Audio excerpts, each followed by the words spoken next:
Take a pan of water onto the stove. This is the bain-marie for making our hollandaise. Into our bowl, we're going to add our egg yolks, vinegar and lemon juice, and a little bit of salt.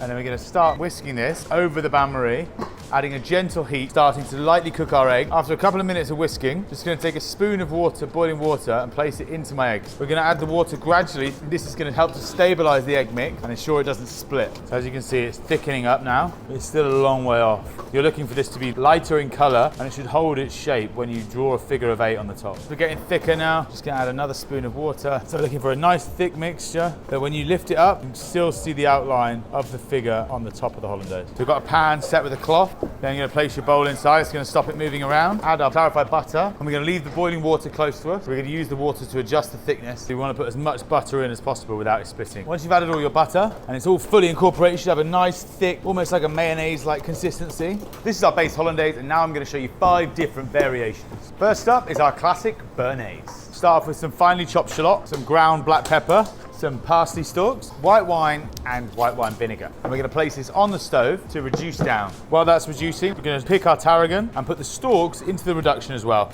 Once it's almost finished reducing, we're just now going to remove the stalks. Once it's finished reducing and all the liquid is evaporated, we're going to pour that into a container to chill down. So to finish our béarnaise, we're going to add our hollandaise to a bowl. We're then going to add our shallot mix and chopped tarragon. I'm plating the béarnaise with fillet steak. Hollandaise mousseline. So we're going to take some heavy cream. We're just going to whisk our double cream to soft peaks.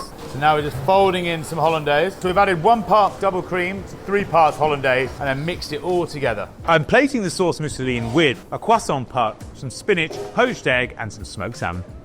The next variation is going to be a sauce charron. We're going to start with some tomato puree. We're going to add our same shallot mixture from the béarnaise, as well as some chopped tarragon and chopped chervil. We're going to mix this together. So it's going to add a little bit of hollandaise to that mix to temper it together before adding the rest. And now we're going to add more hollandaise to the sauce to get the consistency right.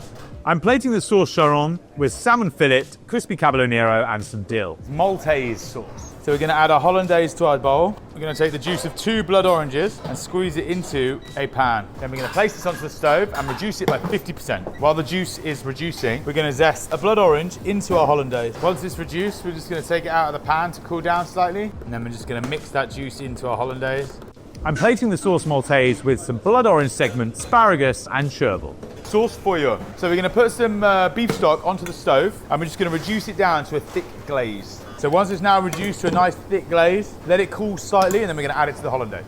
I'm plating the sauce foyer with decadent